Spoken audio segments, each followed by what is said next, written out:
What is going on, Trash Talkers? We are back with another episode for you. In today's video, we're going to give you our draft profile and analysis for Michigan edge defender David Ojabo. All that and much more coming your way right now!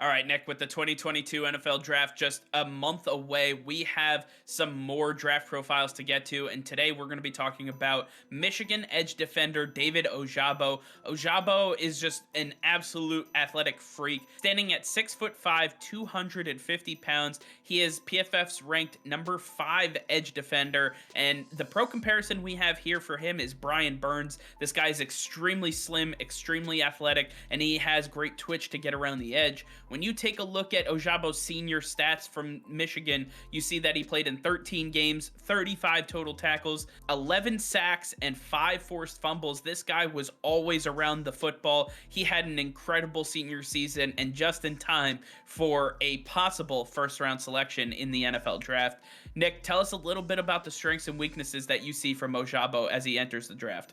David Ojabo came over from Scotland when he was in high school and then decided to start playing football then. This guy has shown that he has an extremely high motor that is able to get him around the field, and he's able to continue with the play as it develops. He's going to be a guy that can stop the more athletic quarterbacks in the NFL that a lot of other linebackers have struggled to deal with. With his extremely long frame, he's going to be able to get around the edge, use it against offensive tackles who are not as long, and be able to bend around them. He's a lot of raw talent, but with a ton of upside. When we take a look at his weaknesses, he does have a lack of experience. David Ojabo came over from Scotland in high school and then decided he's going to play football. Playing football for the last 5 to 6 years, he does not have the same experience that a lot of these other edge defenders have who have been playing their entire lives. He has a lot of work to do and is very reminiscent of a guy like Ezekiel Ansah, and we saw how disruptive he was able to be at the early stages of his career. If David Ojabo can go to the right team, his experience won't matter whatsoever. Once he's paired with the right coaches and they're able to get to work with him, this isn't going to be a factor at all. And he just needs a little bit more time to develop. Don't expect him to be a day one starter who's going to deliver right off the bat. He may be a day one starter who can contribute a little bit, but he's a support player. He's not going to be a premier player until he has a little bit more time to get a feel for how the NFL plays. It's a much different animal than college, and without the entire Michigan defense by his side, it's going to take a little bit more time for him to get accustomed to how things operate. So David Ojabo has some of the best upside out of any edge defender in this draft class, but with his lack of experience, a lot of teams are going to look at that and say, I'm going to pass and go with a guy with a lot more experience.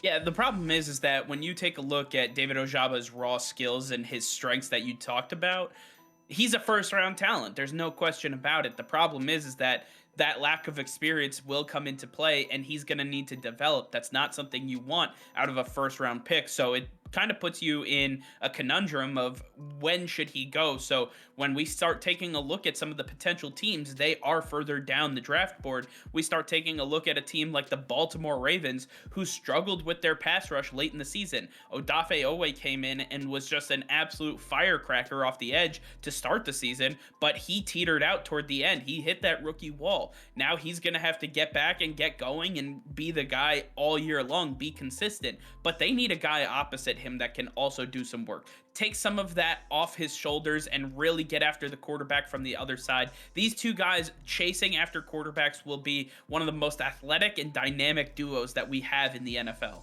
Another team, the Philadelphia Eagles. We saw Josh Sweat really come on strong last season, and with Brandon Graham and Fletcher Cox getting older, they're not going to be able to keep this front seven up strong by themselves forever. It's going to be the linebackers like Josh Sweat who have to step up. But if you were to pair David Ojabo opposite Josh Sweat, you will probably get similar results to what you saw at Michigan from David Ojabo. And these two guys could be the next pillars to then set the tone for the front seven of the Philadelphia Eagles. Next up, we see the Los Angeles Chargers. The Chargers already have 2/3 of their defensive line ready to go. Linval Joseph is the big defensive tackle. Joey Bosa, a massive Pro Bowler who comes off the edge. Now we need somebody to replace the Melvin Ingram role that was left open a year ago. David Ojabo could be the perfect person to fill in that void. Ojabo, with his length and his athleticism, working with Joey Bosa, who has a lot of the same skill sets, a lot of the same abilities and physical features, could really show him the ropes, and it would be the perfect mentor for him, not only on the field but off the field as well. I believe that being in Los Angeles, working with Joey Bosa, and Brandon Staley being the head coach there could really be a major benefit for David Ojabo. I believe that the Los Angeles Chargers are a perfect fit for Ojabo's skill set. And last but not least, the Arizona Cardinals, with the looming free agency of Chandler Jones and him most likely not coming back to this team. David Ojabo would be a perfect plug and play next to Zaven Collins and Isaiah Simmons. This would be one of the fiercest linebacker groups in the NFL. We can forecast that David Ojabo would have very similar success to Chandler Jones. And now you get a guy like this who is at the beginning of their career rather than at the end. Yeah, all of these teams make a ton of sense for Ojabo. When you listen to some of the GMs that were talking in and around the combine when he was getting measured and going through all the drills, they were saying that 2 to 3 years from now, this guy could not only be the steal of this draft, but could possibly be one of the best defensive players in the NFL. He just needs to go to the right team at the right time with the right system around him, and he could flourish so much so that we could be talking about this guy as the next greatest defensive player in NFL history. So that is high praise, huge skill set to work with, but it is all dependent on where he goes. So I want to hear from you guys. Let us know in the comments down below where you expect David Ojabo to get drafted, who your pro comparison is for him, and what your thoughts are on him entering the NFL. All right, well, that's going to be all for now. Thank you all for watching. Be sure to like this video and subscribe to the channel if you haven't already. Hit that notification bell. We go live every single day. That'll be all. Peace and love.